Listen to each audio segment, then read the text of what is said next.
Welcome to Freaked Out with your co-hosts, Liz and Landon. What's up, everybody? Well, guys, we have so many new pledges on Podbean for our exclusive content. And I know it's super confusing on how to subscribe, so I'm going to explain it firsthand. So first and foremost, it is only located on Podbean. If you are listening from Spotify or Audible or another device, you will not have access to it. It has to be downloaded off of Podbean. Podbean is an application you can download from the Apple Store or an Android phone, or you can even subscribe on their website as well on a computer device. Alrighty, so once you get to the exclusive side of Podbean, you're going to look up Freaked Out. It's not Freaked Out Liz Landon like it is on Spotify for some reason. It's because it's the only option on this side, I guess. When you click on the Freaked Out logo, you will see a little ghost and an icon that has the words Freaked Out. There is a file folder. Right onto the right side, you will see beside the word following, there will be a little orange circle.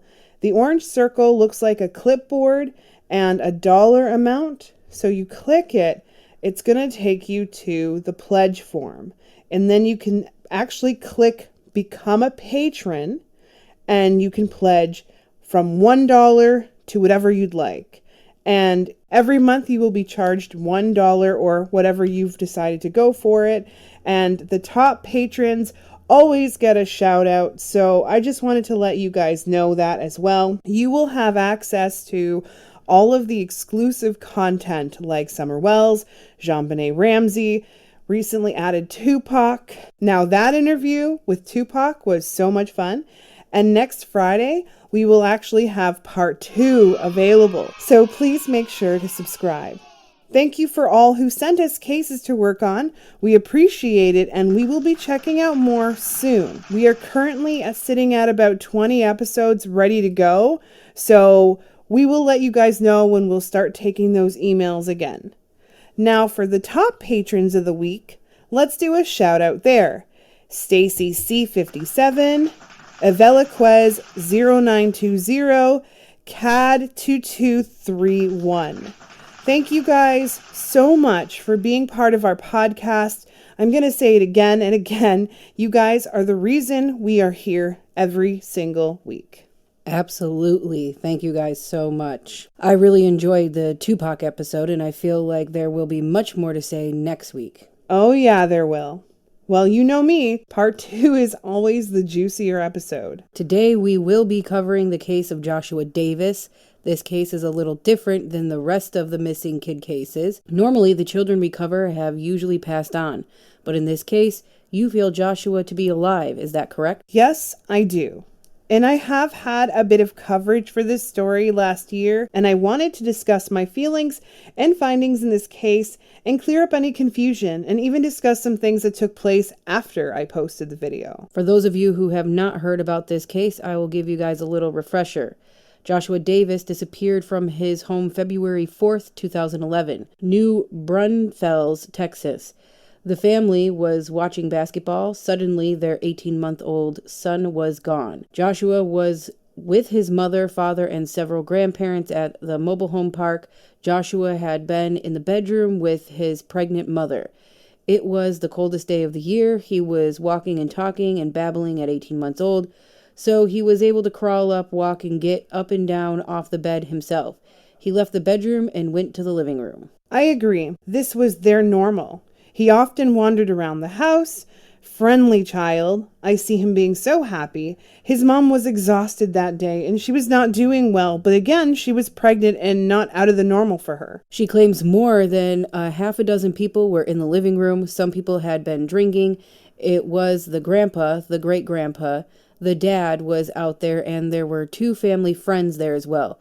Mom hadn't seen him come back to the bedroom, so she got up to look to see where he was and what he was doing, and none of the family had seen Joshua come out of the bedroom. I see, and feel her panic setting in. She ran into the living room in disbelief that her baby wasn't there, or anywhere for that matter. I see that the people weren't really taking it seriously either because no one expected it to happen. Even as they were looking for him, the disbelief was consistent, and the family being scared to involve the authorities. I know me personally would also hesitate to do anything surrounding police-related issues.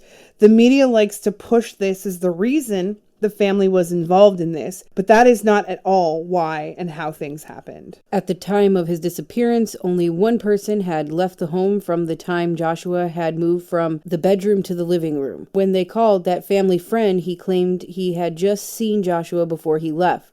Someone claims he said the baby followed him out and into the cold. So he brought Joshua back in and said goodbyes to everyone. When neither family nor police could find Joshua that night, investigators contacted that friend. Yes, the friend's name was Aaron Moser. He is, and was at the time, as shady as one can get. He claimed to have seen Joshua as well. He's still very much alive, and I can tell you that this man has a lot of mental health problems. And tonight, I'm going to put it all out there. It took the police over 24 hours before they found Aaron Moser, but Joshua was nowhere to be seen. He also got himself a lawyer and involved his rights to remain silent. Usually the ones that have the most to say lawyer up.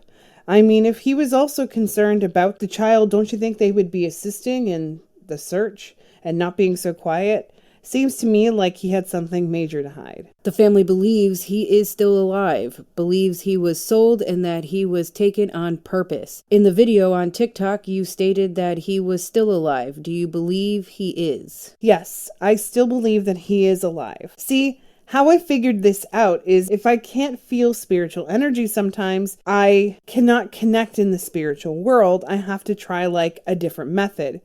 I use more of my psychic abilities to see and try to see visions from Joshua's perspective, from when he was a baby to about 12 years old. I also feel like he was sold as well. Can you tell us what happened the night Joshua went missing? Joshua, as I stated before, was a very friendly child with just about anyone. And from his perspective, he saw Aaron a lot. He had seen him around before, at least twice from his little baby memory that I see anyway. I also am being shown that Aaron was watching Joshua for a while, and sadly I believe like there was some sort of connection to drugs, but I also feel like they specialize in child trafficking, being sold on some sort of underground market. I'm also being shown that Aaron noticed that Mom sometimes got distracted on her phone and tuned everything out. I feel like he tried to take Joshua once before, but he failed to obtain him. He got himself in trouble and had to provide a baby? Yeah, I feel like he knew a few people connected to kidnapping and abducting children, and then selling them on some underground market, and I feel like he skipped out on paying back some money for some drugs, and it looks like they were talking about a few pretty big amounts of money. And I feel like Aaron wagered something big to pay off his debt. His drug habit got way out of hand. So I feel like he talked about nabbing a baby. I feel like he thought of Joshua pretty much right away. He was pretty drawn to him and thought he'd be a good candidate to provide to other people. I feel like they had an original plan to do it one night, about a week beforehand, but I feel like Joshua wasn't around, or maybe was being watched, or even in a bath. Something along those lines. The man who wanted the child was growing impatient and wanted him now, so Aaron decided to strike. He took him. Did anyone see anything? I feel like his family, maybe a sister or a sister-in-law type of person and a mother figure at the time, also seen this child, and the people, which seems to be two people, one male, one female.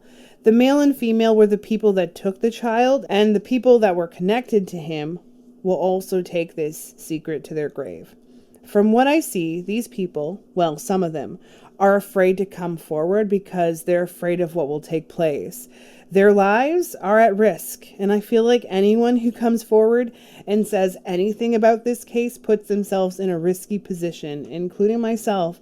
And although I have fear within me to share this information, I feel like I need to. Where did Joshua end up? I see that he ended up with a family, and I feel like they do treat him well. I'm unsure if they both know the fact the child was sold to them, But I feel like they were also informed that the child would have come from a crack house or a crack baby.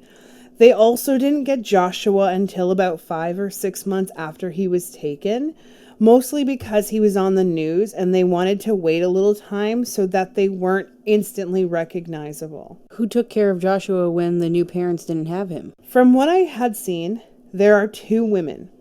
I honest to God feel like one woman had a Filipino background. Pregnancy-related deaths in the U.S. are on the rise. The reason? Cardiovascular disease. And Black, Hispanic, and Native American women are the most at risk. I never thought my pregnancy could cause heart failure. I experienced my first heart attack after the birth of my son. But high blood pressure, gestational hypertension, and diabetes can put mom and baby at risk. Visit goredforwomen.org/pregnancy to learn more, because my health is our health. They call cancer a fight. But this is a fight without rules or rings or referees. At Advent Health, know the nation's best fight with you. World-renowned physicians leading clinical breakthroughs in research and the most advanced treatments. This is the power of the human spirit. This is Advent Health, Central Florida's cancer leader. Find your care at AdventHealthCancerInstitute.com. But honestly, I feel like she was also taken at some point and sold and put in this position to take care of children when they come and go. I feel like there are at least 2 women, maybe 6 children or more, coming and going. I feel like these women live with these stolen children to take care of them. Most of the children are there for a few weeks, sometimes even a year, and it's a house that they are in. I feel like the house is owned by the people who run this operation, but also feel like they go by fake names too. They have like an army of people involved in this, from the States to Canada to Mexico and other countries as well. It is a huge operation, and I feel like there are a lot of people in power as well that are also funding this. I see a judge, I see a few dirty cops. They have their hands in almost every organization they need to have a hand in. I feel like other children that didn't make it to the survival part of the journey as well, like I fear their spirits. I feel like the kids that were taken, that were too risky to place in new families, I feel like they just killed them. I even see the kids who were too loud or outspoken would get their necks broken or something along those lines. Can you tell us anything about the people who have Joshua now? I feel like they are a white family. I feel like there are siblings involved as well. I feel like mom can't have children. And I feel like Joshua is the oldest. I feel like there is one other boy and one girl. I feel like the parents are nice to him. I feel a strong connection to California and being in the warm weather. I feel like he's in a pretty white neighborhood, a big house, a private school. Other kids are also different cultures as well. I feel like one Spanish child, and they were adopted properly. I feel like they may have even been fostered at first. I feel like the family went through someone in their church. I feel like this church also has a connection to selling kids. They aren't high on the list, but they get their feet wet making a few $1,000s to hook up families with children. I feel like $50,000 to $100,000 was paid for Joshua, and I feel like they informed the family it was the fee to adopt him. Does he go by any other name? I feel like there's a connection to the name Kevin, but the last name is unsure. Maybe something connected to Ington as a last name. I wish I could see it. It's a very white American name, in my opinion, maybe even middle name. Is there anything else you can say to help bring some light to Joshua and reuniting him with his family? I feel like the child photo that they have to determine what he looks like doesn't at all look like him now. I would say he's a little bit more on the skinny side. He's very tall. He has a bit of a bigger forehead, and I feel like his lips are pretty distinctive. I do feel like he's got very, very nice skin, so his skin is flawless. He might have like some sort of small birthmark somewhere else, but I can't tell. He plays baseball, and there may even be some connection to basketball when he gets a little older. I feel like his adoptive parents are tough on him when it comes to his studies, and I feel like that comes first and everything else goes on the back burner. I feel like he does have TikTok, but his family does keep an eye on his social media and doesn't allow him to post under his real name or anything at all for that matter. He isn't allowed to speak to anyone that isn't family, or that at least his family pre-approves of him to do so. Does he have any feelings or thoughts about himself being abducted? He has no idea, but he does wonder a lot about his birth parents and what they're like and who they are and if they think about him and if he has any siblings and if they're alive. He is very different from his current family, and he doesn't believe that he has any of the traits his family does. And he does care for them, but he does feel out of place. And he's treated differently, and no one in his family really understands why. I can only imagine that feeling. You had mentioned some bizarre things happened since you posted this on TikTok. Can you please explain? A woman with the username EllaHart56 decided to inform me about an hour after I had posted the video on November 23rd, 2021, that they were actually part of his family, and the family had wished for me to take the video down.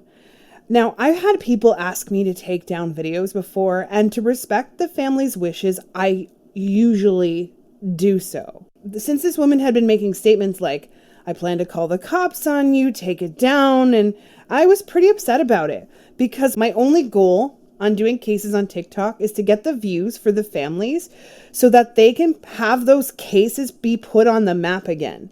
People usually get upset because they may not be ready to hear what I say, and I do respect their wishes always, which is why I take videos down if it crosses a line. Now, that's why I removed this video. While I was on a live, 2 women had claimed to be part of his family, and at that point, I was super confused. I remember that day. I was so happy that the family did address this on the live and asked you to put the video back up. They also had informed you of how appreciative they were that you did post it. They were so very helpful in explaining that it was not them or anyone associated to the family. And in my conclusion, I felt like this was someone connected to Aaron Moser directly. Now, he is currently incarcerated for other charges, but there are a few women and men connected to that family that goes above and beyond. I feel like these are the people who came onto my video making claims to be Joshua's family to take the heat off of Aaron.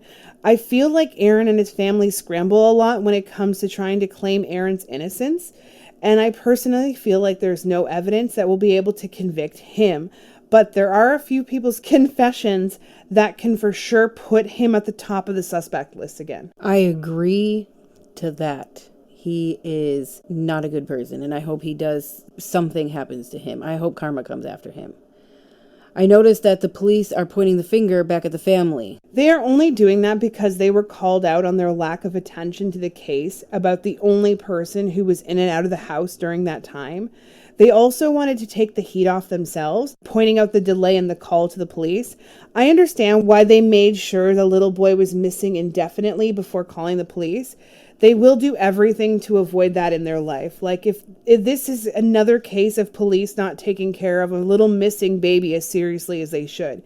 Because within those 24 hours, they didn't look for him. Those moments were crucial in getting Joshua back, or at least stopping Aaron before he got away with it. Absolutely. You had mentioned that Joshua had a TikTok, and it was your goal to get him to see the video. Did he end up seeing that video? I don't feel like he did, sadly. It's still there, though, under missing person cases. Perhaps we just need to get the video back on the FYP to happen, or even reposting. I will keep on watching out for this. I want to make sure that this case is as loud as possible. So if you are listening, share this to your Facebook, Instagram, even family and friends. Let's get Joshua back to his family. Even though his parents have split, they are both on the same page when it comes to finding their baby boy. If I don't end up having any sort of changes on this case, I will spend some time in California to see if I can feel his energy a little harder there. But I'm not sure when I'll be able to get the opportunity to do so. You guys will be the first to know, though. Anything else you want to focus on or discuss about this case? I feel a few other things I wanted to mention. I believe that there is a huge underground with so many kids. I plan on covering cases as time progresses that indicates which cases are linked to each other. Summer Wells is not connected to this case. She was connected more so with sex trafficking cases for little girls. Joshua will go looking for his birth parents at some point. I even feel like he may do something DNA related, but I feel like that will take place in his adulthood. I feel like his parents should get ahead of it though. There is going to be at some point in the next few years this like huge DNA database where you can throw your DNA somewhere and see if you are biologically related to other people in the world. It's going to actually be pretty cool. It's going to be kind of something like Ancestry or plus that like 23andMe as a combination, and it's going to work out very well. And I feel like the family definitely need to get on this idea before it happens so that when Joshua puts his own DNA into this, he'll be able to find his family a lot quicker. I feel like there will be a lot of cases with this DNA database one day. How do you think this Johnny Depp case is going to end up? Well, I don't like to point the fingers at anyone unless I feel something extremely strong. For those of you who have not been following this Johnny Depp case with his ex-wife Amber, she is making accusations of abuse by Johnny. Domestic violence against women is so underrated and not focused on enough in any capacity. But here comes this woman who just wants to get him back for not putting up with her crazy shit. I feel like she really showed him how unstable she was and how unstable she can become. And I feel like she threw herself at him constantly and actually throwing herself into walls and biting herself and pulling her own hair and making it seem like she had evidence. But I'm going to tell you something. All of this is completely fabricated. This woman not only has physically abused him, but manipulated him so badly. I feel like there was at least 4 or 5 times a day where she would claim to want to kill herself. And if he left her, she would want to kill herself. Like it was just a complete mindfuck. This man has never laid a hand on her or anyone else for that matter. And her goal here was to make sure he became blacklisted in Hollywood. I feel so bad about this situation because he has lost out on so much money and options because of her and her lies, and that keeps spinning out of control like it's making me sick. I feel sick to my stomach because regardless of the outcome, the doubt will always be there, at least for a while. Do you have any predictions on this case? Yes, actually I do. I feel like Johnny will win, but like I said, the damage at the time has been done, and he will also end up winning the civil lawsuit against her and get a payout for that as well. I also feel like he will make a book about his experience with her. The sad part about this is, women in general, he is scared shitless to trust anyone, including casual relationships with friends. He is scared and will be overly cautious because of this woman. The other good news is something will happen at some point where his ex-wife will be outed by her own family or friends or someone to indicate that she lied about the entire thing. I feel like she may even admit to her lies, but I feel like it will not be done publicly. Perhaps maybe family-wise. I feel like he is a really good person, and yes, we all get pissed off when something is thrown at us. So right now his anger, his frustration, people are looking at that like it's suspicious, but in reality he's just sick of this. I do feel like he's going to be okay though. A very cool movie will come out in like 2023, 2024 with him in it and make everyone fall back in love with him all over again. So honestly, I think Johnny will be okay in the long run.